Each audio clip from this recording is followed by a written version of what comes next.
오늘은 열왕기 이상 3장을 통해서 솔로몬의 지혜라는 제목으로 함께 은혜 나누도록 하겠습니다.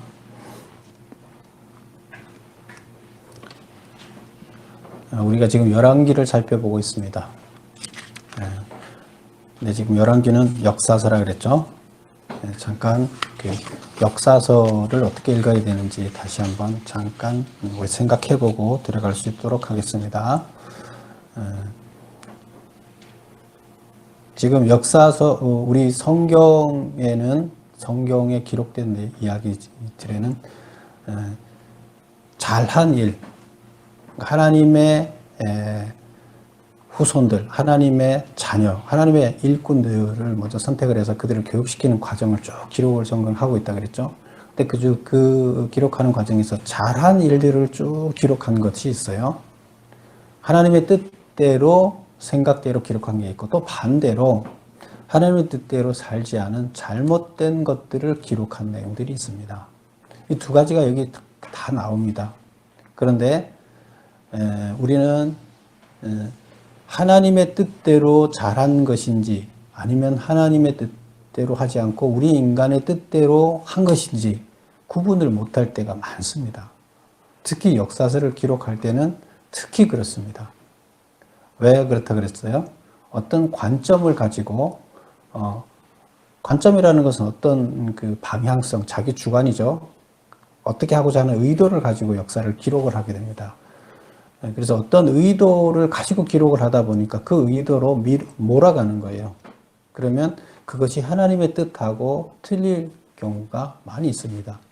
그래서 역사서를 볼 때는 어떤 의도에서 그거를 쓰고 있는가를 우리가 이해하면서, 그러면 그 의도하는 바 말고 원래 있던 팩트는 사실은 뭐였는가, 그거를 찾아내는 게 먼저라 그랬어요.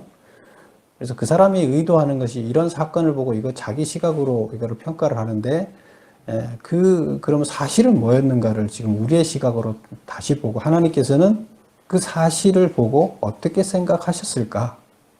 그럼 지금 이 평가한 어떤 시각을 가지고 평가한 사람들의 생각은 왜 그렇게 했을까 하는 걸 우리가 이해를 해야 돼요. 그래야 하나님이 우리한테 전달하는 메시지를 우리가 알 수 있습니다. 여기 기록된 것은 의도된 기록만 남아있어요. 그러면 우리가 읽고 나서 뭘 해야 된다고요? 팩트를 발견해내는 거고, 팩트를 발견해내게 되면 알게 되는 거예요. 하나님의 뜻을. 그래서 그런 작업이 우리가 필요하다. 다른 걸 읽는 것보다 역사서는 특별히 그런 것을 이해하고 읽어야 이해할 수가 있다. 제대로 이해할 수 있다. 이런 것입니다. 그래서 뒷장을 한번 보세요. 넘겨서 나눔을 위한 그 질문, 거기를 먼저 한번 보세요. 거기 1번을 한번 보면 구약 역사에 두 흐름이 있다. 이렇게 얘기를 지난번에도 했었어요. 그래서 한 번 더 보고 넘어갈 겁니다. 구약 역사의 두 흐름은, 첫 번째는 율법서, 그다음 율법서에서 예언자들, 예언서, 그 다음에 시내산 계약, 이렇게 흘러간다. 이렇게 얘기를 했어요. 그래서 율법서에서 다음에 역사서로 가는 게 아니죠. 역사서로 가는 것은 2번이죠. 2번은 보면 율법서에서 역사서, 역사서에서 다윗 계약, 이렇게 갑니다. 근데 우리는 주로 뭘 봐왔어요? 1번으로 읽어, 성경을 1번으로 이해해 왔을까요? 2번으로 이해해 왔을까요? 2번으로 이해해 왔어요. 그래서 역사의 메인 줄기는 지금 성경에서 얘기하는 그 두 줄기 중에 2번이 잘못된 줄기예요. 그런데 우리가 계속 율법서와 역사서에 나오는 기록 자체를 팩트로 받아들였어요. 그 사람들의 주관적인 생각, 감정이 이입된 역사서를 우리는 팩트로 받아들이고, 율법서, 역사서, 그러다 보니까 다윗 계약을 합리화시키는, 다윗 계약을 합리화한다는 것은 성전과 제사의식, 어떤 의식 형식을 강화하는 종교, 이런 것에 집중해 왔어요. 그래서 이것은 잘못된 것이다. 그래서 역사와 다윗 계약이 잘못된 것을 예언서에서 그것을 꾸짖고 있습니다. 잘못된 것을. 그래서 예언서가 왜 필요하느냐? 잘못 가는 역사를 예언자들이 나타나서 이거 잘못됐다 얘기를 하는 게 예언이에요. 그래서 인간들이 집권자들이 역사서를 기록하고 다윗 계약을 이렇게 합리화시켜서 옳은 것으로 기록해놨지만 실제로 율법서, 예언서, 시내산 계약 이것이 맞는 것이다 이렇게 보면 돼요. 그러면 시내산 계약과 다윗 계약의 차이가 뭐냐? 시내산 계약은 삶을 실천하는 거예요. 하나님 말씀을 듣고 하나님이 원하는 것은 뭐냐면 시내산 계약의 정신대로 우리가 삶을 살아내는 거예요. 그런데 율법서에서 얘기하는 것은 뭐냐면 역사서에서 얘기하는 것은 성전이 하나님이에요. 막 성전을 거룩하게 여기고 성전에 뭐 잘못하면 조금만 뭐 하면 성전 모독죄라 그래서 성전 자체가 신이 돼 있고 제사 안 드리면 큰일 나는 것처럼 하고 제사의 의식 하나를 틀리면 큰일 나는 것처럼 하고 있고 실제로 그 사람들이 이것은 열심히 하는데 아주 하나도 흠결없게 열심히 하는데 돌아가서 사는 삶을 보면 하나님의 말씀하고 전혀 상관이 없게 살아간다는 거예요. 그러니까 어느 게 맞는 거예요? 그래서 다윗 계약이라는 것은 다윗 집안이 영원히 하나님 나라의 지도자로서 하나님이 다윗 집안이 잘하든 못하든 무조건 하나님 선택해서 하나님이 쓰시는 사람으로 이렇게 묘사해 가면서 자기 집안을 합리화시키는 거죠. 역사 가운데서 핵심이 되게끔 해서 옳든 틀리든 간에 하나님이 인정해 주는 방식으로 줄기를 만들어 놓고 있습니다. 근데 그게 뭐냐? 그게 잘못됐다는 거죠. 그리고 그게 형식적이고 의식적이고 성전 중심적이고 이렇게 되어 있습니다. 근데 그것은 시내산에서는 그런 것들이 틀리더라도 그 삶 자체가 하나님께서 보이는 모습대로 살아가는 것을 원합니다. 하나님의 뜻대로. 그래서 우리는 이 줄기를 찾아야 되고 성경을 읽으면서 역사서를 읽으면서 지금 역사서가 지금 잘못된 길로 서 있죠. 예언서가 바른 길이라 그러면 역사서가 잘못된 자기들의 의도를 기록하고 있다 그러면 지금 그럼 뭐가 잘못된 걸 우리는 찾아내야 됩니다. 그리고 그 팩트가 뭔가 그래서 뭐가 잘못됐냐 이걸 찾아내는 작업을 하는 게 역사서를 읽어 내려가는 일입니다. 그래서 역사서에 기록된 문자 그대로 우리가 100% 그냥 받아들이면 어떻게 된다? 잘못된 두 개의 흐름 가운데 성경의 잘못된 흐름 믿는 사람들이 잘못된 흐름으로 가는 것을 얘기하는 거예요. 잘못된 신앙을 갖는 걸 얘기를 하는 거예요. 그래서 그런 부분을 밝혀야 된다. 그래서 예수님께서 오시는 2번은 어디로 가고 있나 보세요.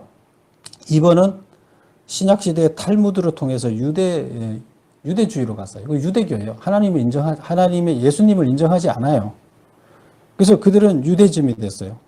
이거는 이방 세속 문화에서 신을 섬기는 거랑 차이가 없어요.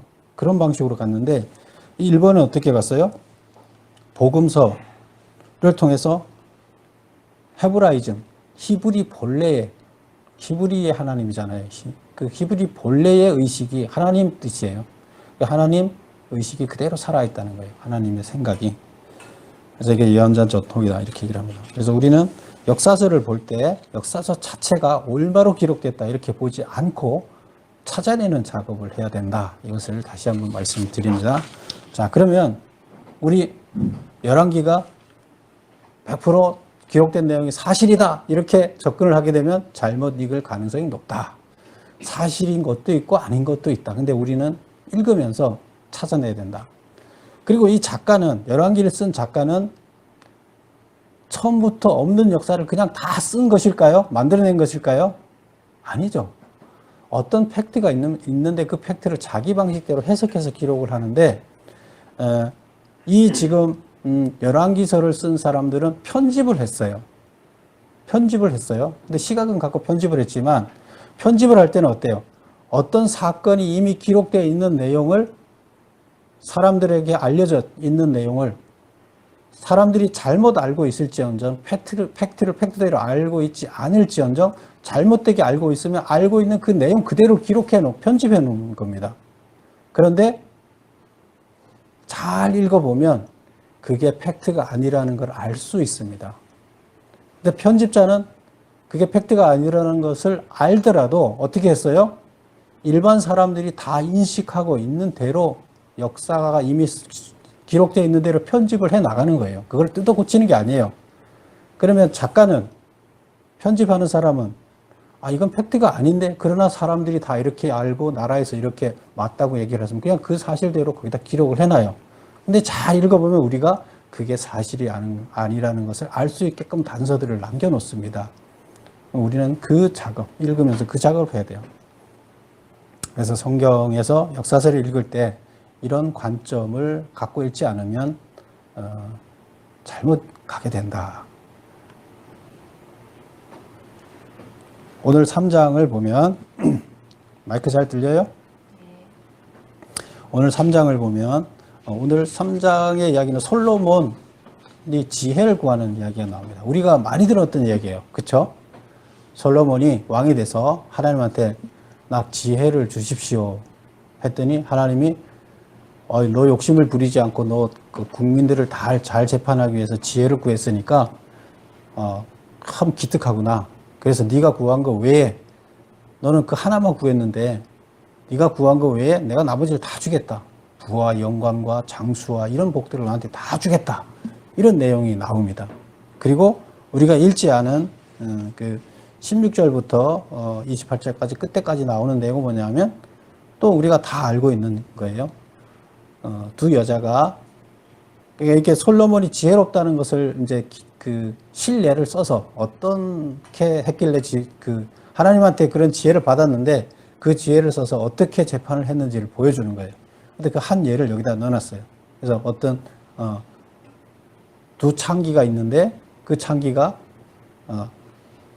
각각 한 집에 살았는데 임신을 해서 애를 낳았어요. 근데 3일 간격으로 애를 낳았어요. 근데 한 엄마가 밤에 자다가 자기도 모르게 아기를 눌러서 아기가 죽었어요. 근데 젖을 먹이려고 아침에 보니까 죽어 있어서 옆에 있는 아기를 자기 아기하고 바꿔놨어요. 그랬더니 엄마가 그걸 모를까요? 옆에 있는 엄마는 자기 자식을 못 알아볼까요? 알아봐요. 그러니까 이거 죽은 자식이 내 자식이 아니다 얘기를 하니까 이제 그걸 가지고 재판에 가서 이제 싸우게 되는 건데요. 근데 그거를 현명하게 재판해주는 이런 이야기. 이게 이제 오늘 나오는 이야기입니다. 그럼 이거를 가지고 우리가 팩트가 뭔지, 무슨 의미에서 이걸 기록했는지 이거를 이제 찾아가는 과정입니다. 우선 그걸 전에 1절에 먼저 다른 이야기처럼 하나를 먼저 넣어놨습니다. 1절을 한번 볼게요. 솔로몬이 애굽의 왕 바로와 더불어 혼인 관계를 맺고 그의 딸을 맞이하고 다윗성에 데려다가 두고 자기의 왕궁과 여호와의 성전과 예루살렘 주위의 성의 공사가 끝나기를 기다리니라. 지금 결혼을 누구를 아내로 맞았다고 하고 있어요? 바로의 딸을 아내로 맞았다. 이렇게 얘기를 하고 있어요. 그럼 문제를 한번 보세요. 솔로몬이 애굽 왕 바로의 딸을 아내로 맞이한 이유는 무엇인가? 그것은 뭐가 문제냐? 그래서 아내를 만나 결혼하는 이야기가 나오는데 솔로몬이 애굽 왕 바로의 딸을 아내로 맞은 이유가 뭘까요? 왜 맞이했을까요? 우리 성경에를 보면 율법서에서 뭐라고 그랬죠? 이방 사람과 결혼하지 말라고 그랬어요. 근데 왜 이방 사람과 결혼하지 말라고 한 이유가 뭐였죠? 문제 1번을 보겠습니다. 화친 외교를 위해 이방과 혼인 정책을 추진했다. 그래서 결혼한 이유는 애굽이 큰 나라잖아요. 근데 이제 이스라엘도 어느 정도 힘이 생겼으니까 애굽하고 이스라엘하고 서로 싸우지 않게 화친 조약을 맺으면서 그러면서 결혼 동맹을 맺습니다. 결혼 외교죠. 솔로몬은 이제 뒤에 가면 나오는데 모든 나라들과 결혼 외교를 다 맺었어요. 결혼 동맹을. 작은 나라에서부터 큰 나라까지. 그래서 몇 명이라고요? 그 여자가 1000명이에요. 그렇게 해서. 근데 그 여자들한테 다 집을 지어줬어요. 살 집을 지어줬어요. 그러면 몇 채를 지어줘야 돼요? 여자 1000명이면 1000채를 지어줘야 돼요. 근데 거기 한 명만 사는 집인가요? 아니잖아요. 그래서 우리 성경에서는 문제가 뭐냐? 이방 우상의 유입으로 종교적 혼합이 초래된다. 하나님께서 가나안 땅에 들어가서 가나안 사람들과 결혼하지 말라고 했던 이유가 뭐냐면 그들의 우상을 결혼하게 되면 어떻게 돼요? 서로가 존중해줘야 되잖아요.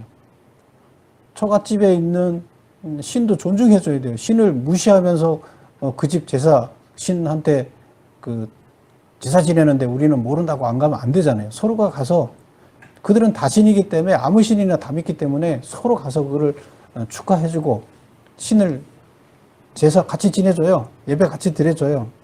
이쪽 집 오면 여기가 드려주고. 근데 여기는 안 되는 거죠. 하나님은 절대 유일신만 섬겨라 했기 때문에 그렇게 하면 안 되기 때문에 결혼하지 말라고 한 거예요. 근데 지금 솔로몬 뭘 하고 있어요?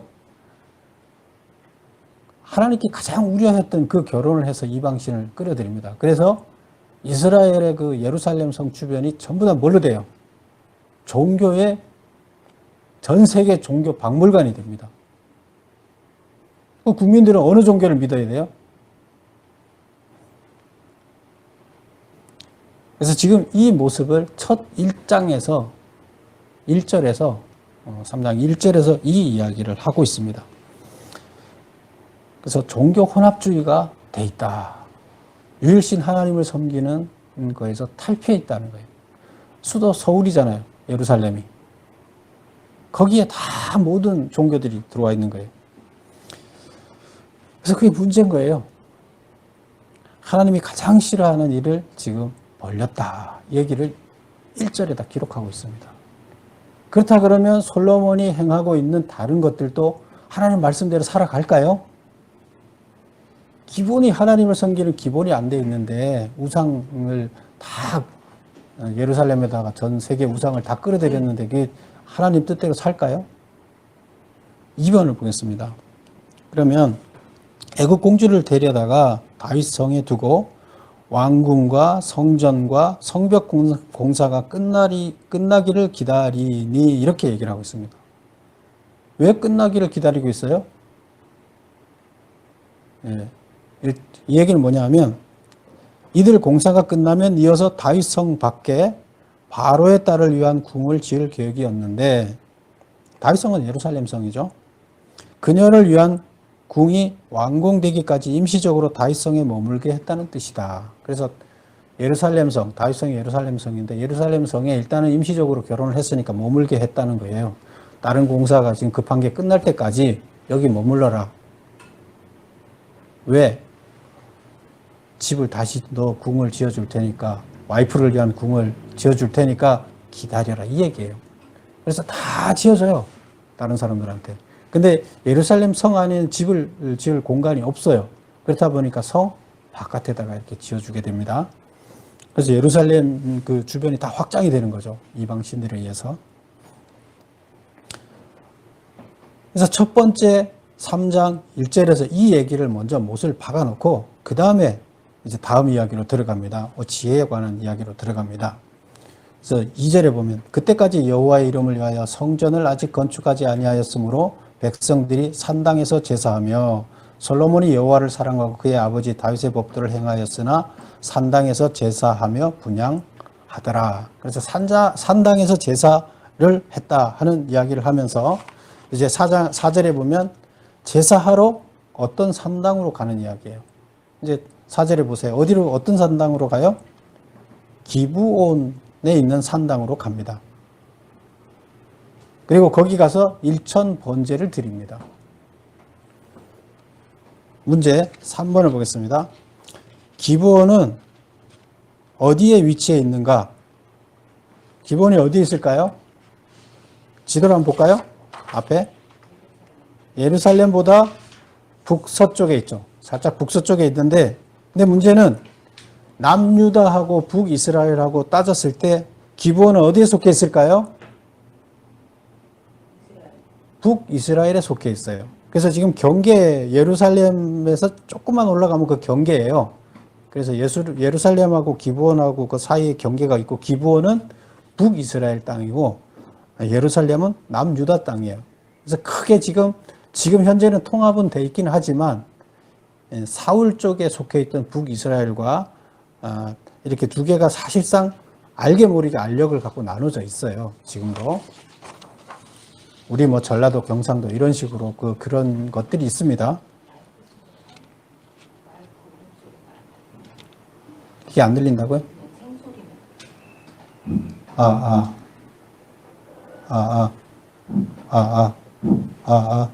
배터리가 다 됐나 보다. 자, 그 다음에 그래서 1번, 가로 1번을 보세요. 기브온은 예루살렘에서 북서쪽으로 12km 지점에 있었으며 북쪽 지파의 영토에 속한 지역이다. 제사를 위해 기브온으로 간 이유는 북쪽 지파의 지지를 끌어내기 위해서였다. 예루살렘에도 거기서 예배를 드리면 되는데 왜 그 기브온으로 갔느냐, 북쪽 지파 쪽으로 갔느냐. 그들의 지지를 끌어내기 위해서. 지금 왕이 됐는데 북쪽 지지자들이 그 다윗은 인정을 했지만 지금 솔로몬을 인정을 안 하는 거예요.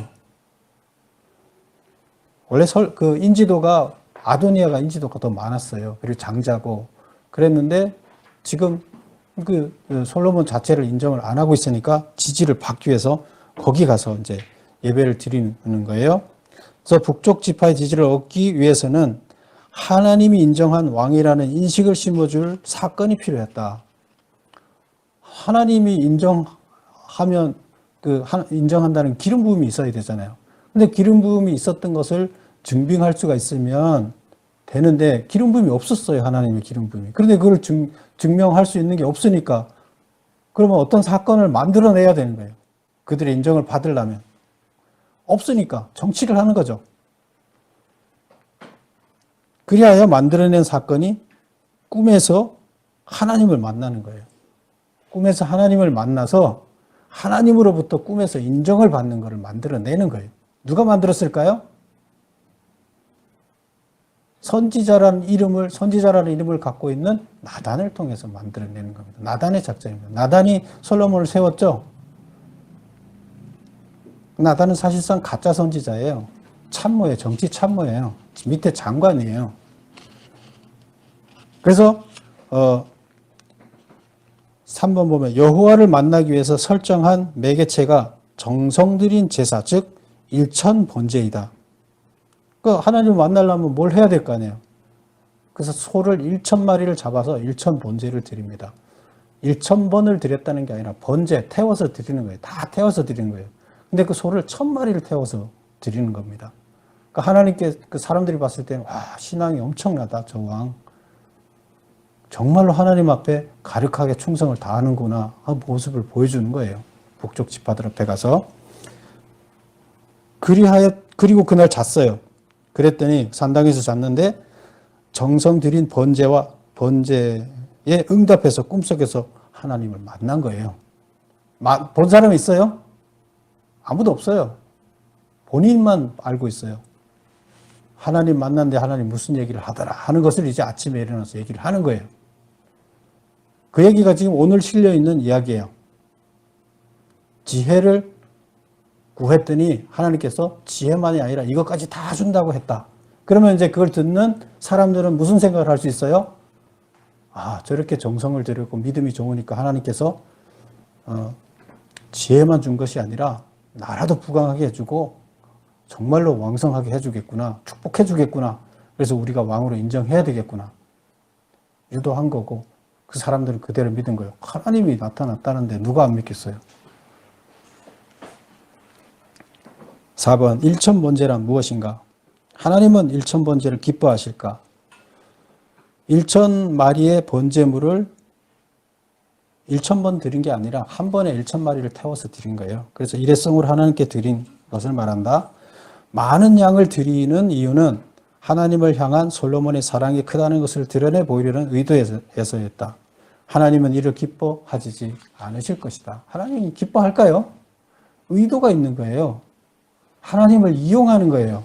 그것은 자기 정치적인 목적을 달성하기 위해서 하나님께 예배 드리는 것을 이용해서 자기 목적을 달성하는 거예요. 북쪽 지파의 지지를 유도하기 위해서 예배를 사용하는 거고 하나님을 이용하고 하나님이 어떤 말을 했다고 만들어내는 겁니다. 이것은 하나님 입장에서 봤을 때 뭐예요? 하나님을 모독하는 겁니다, 이것은. 왜 작가가 이걸 그대로 여기 넣어놨겠어요? 역사서를 편집한 작가들은 이거를 그대로 이들이 주장하는 내용을 그대로 넣어놓고 너희들 도대체 생각이 있으면 깨달아봐라. 이게 진실인지 아닌지 읽어봐라. 이게 하나님이 정말 이렇게 할 하나님인가 깨달아봐라. 그러면 뭐가 진실인가 이걸 알게끔 하기 위해서 넣는 거예요. 그래서 그때 있는 그 상황에 있는 알만한 사람들은 그걸 알 수 있다는 거죠. 우리는 지금 그 분위기를 모르기 때문에 이게 뭐가 맞는지 잘 모르고 문자 그대로를 우리는 받아들이고 솔로몬이 하나님의 축복을 대단히 받아서 하나님으로부터 큰 축복을 받은 그래서 지혜를 얻은 것처럼 이렇게 우리는 읽고 있습니다. 근데 그거는 편집한 사람의 의도하고 전혀 틀리다는 겁니다. 팩트하고 틀린 거예요. 5번을 보겠습니다. 솔로몬이 일천 번제를 드렸더니 여호와께서 솔로몬의 꿈에 나타나사 소원을 말하라고 하셨다고 기록하고 있다. 무엇이 문제인가? 번제를 드렸더니 여호와께서 꿈에 나타나 소원을 물어보았다는 것은 목적 달성을 위한 솔로몬의 설정이다. 작가는 솔로몬이 스스로 설정한 스토리를 사실인 것처럼 위장하고 있다고 고발하고 있는 것이다. 작가는 이거를 그대로 기록해 놓고 자기 의견도 넣지 않았다는 것은 그대로 고발하고 있는 거예요. 우리는 이 스토리를 사실로 읽고 있어서 문제이다. 자, 눈이 있는 사람은 보고 깨달아라. 우리는 이걸 어디서 볼 수 있나 하면 예레미야서에서 보면 알 수 있어요. 예레미야서 나중에 이제 보겠지만 예레미야서 보면 여기에 대한 예레미야는 지금 이들의 그 왕들이 잘못 가는 거에 대해서 아주 질타한 선지제 예언자예요. 근데 거기서는 이런 것들을 고발하고 있어요. 자, 그 다음 보겠습니다. 그래서 지금 여기 있는 스토리는 어떤 스토리예요? 이 스토리는 누가 만들었다고요? 설정이다. 설정인데 우리는 그것을 사실로 받아들이면 안 된다. 작가는 이 설정이 얼마나 하나님 앞에 잘못된 것인가를, 잘못한 행동인가를 보고 깨달으라고 기록하고 있다. 그리고 이제 또 어떤 설정을 만들었나 하면 솔로몬이 만들어 놓은 설정은 재판의 설정이에요. 이 재판 설정은 우리가 잘 아는 거니까 뭐 내용은 생략할게요. 자, 지금 메모해 놓은 것만 보겠습니다. 6번, 솔로몬이 구한 것은 무엇이고 하나님이 주신 것은 무엇인가? 이것은 이제 그 전에 응답인데요. 솔로몬은 재판에서 선악을 구분하는 데 필요한 듣는 마음을 구하였으나 하나님은 지혜와 총명, 부귀와 영화, 장수의 축복을 주셨다. 이것은 그들이 이야기하고 있는 솔로몬 쪽에서 만들어 놓은 설정의 내용이에요. 내용이 이렇다 하는 것을 다시 한번 얘기를 합니다. 근데 3장 우리가 1절을 왜 넣어놨다고요? 다윗이 과연 그렇게 했는데 이방 여자들을 데리고 결혼을 해서 굳이 여기다가 넣어놓은 솔로몬의 지혜를 하나님이 주는 앞에다 이 1절을 넣어놓은 이유가 뭘까요? 그게 하나님이 기뻐하는 솔로몬이 아니라는 걸 얘기를 하는 거예요. 그런데 그런 솔로몬한테 이 지혜를 그리고 부귀와 뭐를 다 줬겠냐 이거예요. 장수의 비결, 부귀의 축복 이걸 다 줬겠냐는 거예요. 하나님을 제대로 섬기지도 않고 이방신 섬기는 사람한테 그걸 그대로 앞에다가 1절을 넣어놓은 거예요. 그리고 이제 또 설정이 뭐예요? 솔로몬의 재판 이야기가 나옵니다. 그래서 입증된 솔로몬의 지혜, 그래서 솔로몬이 지혜롭다 하는 이야기를 16절에서부터 끝에까지 이제 하는 예를 지금 들고 있는데요. 사건의 내용은 무엇인가? 한번 쭉 읽어보겠습니다. 가로 1번. 한 집에 사는 창기가 각각 3일 간격으로 아이를 출산하고 한 여자가 잠결에 자기 아이가 눌려 죽어 있는 것을 보고 아이를 바꿔놓고 자기 아이라고 우겼다. 그래서 이게 서로 싸우고 분쟁이 어떻게 누가 본 사람이 없으니까 다른 사람이 어떻게 알 수가 없잖아요. 가서 얘기를 하게 되면 판단을 못 하는 거예요. 그래서 2번 보면 솔로몬이 이제 솔로몬 앞에까지 온 거예요. 뭐 그러면 솔로몬한테 처음 온 게 아니겠죠. 밑에서부터 거치고 해갖고 뭐 10부장, 100부장, 1000부장 다 거치고 이제 해결이 안 되니까 상고심에 와서 이제 솔로몬 앞에 온 거예요. 솔로몬이 뭐라고 얘기합니까? 칼로 아이를 갈라 반씩 나누어 주라고 명합니다. 그랬더니 죽이지 말라고 하는 여인이 있고 또 한 여인은 뭐라 그러면 그러십시오.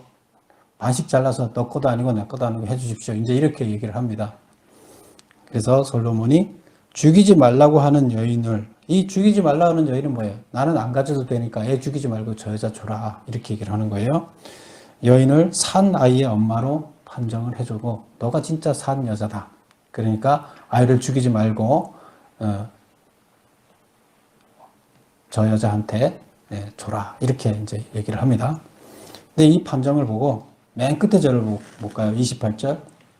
온 이스라엘이 왕이 심리하여 판결함을 듣고 왕을 두려워하였으니 이는 하나님의 지혜가 그의 속에 있어 판결함을 보이더라. 그래서 아마 이것도 설정이 아니었을까 하는 생각이 들어요. 뭐 자세히는 몰라요. 근데 학자들 중에는 이 자체가 설정이었다고 이야기하고 있는. 왜? 지금 28절에 보면 온 이스라엘이 왕이 심리하여 판결함을 듣고 왕을 두려워하였다. 그래서 하나님이 지혜를 줘서 지금 이 지혜를 갖고 있기 때문에 이 왕을 함부로 하면 안 된다. 두려움을 갖게 만드는 이 사건. 그래서 만들어진 사건으로 이렇게 보고 있는 학자들이 많습니다.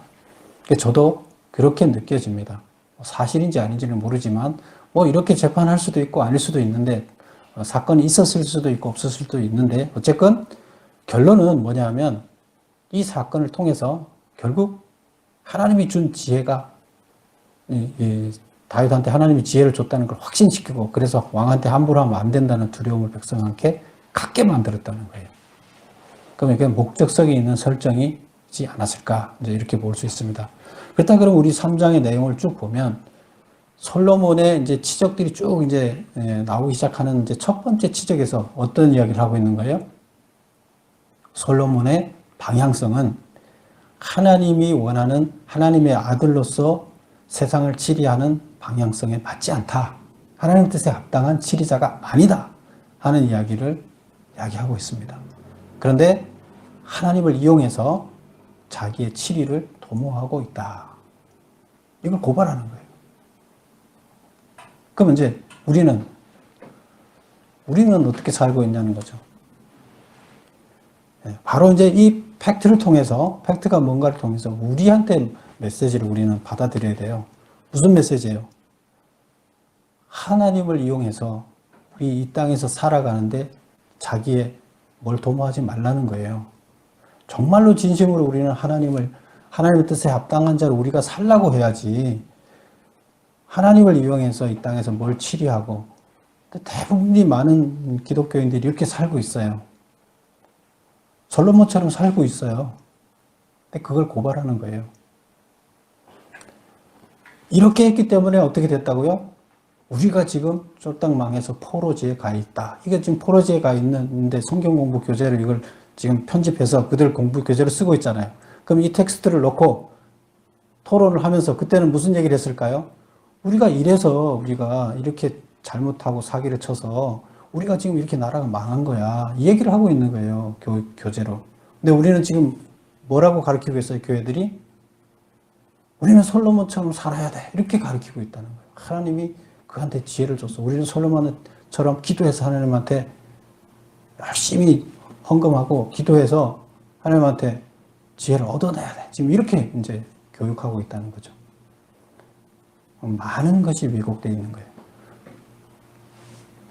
예수님이 오셔서 바로 이런 것들을 바로 잡는 작업을 하신 거예요. 잘못된 줄기들을 바로 잡는 작업을 해서 그때 당시 제사장들한테 이 독사의 자식들아, 모든 사람들을 지옥으로 보내는 천국문을 막고 앉아서 지옥으로 보내는 이 나쁜 놈들아 하고 이제 얘기를 하는 거죠.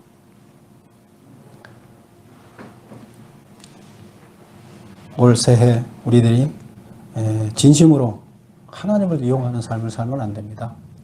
하나님이 기뻐하시는가를 뭔가를 마음속으로 우리는 생각하면, 욕심을 버리고 생각하면 우리는 깨달아지는 거고요.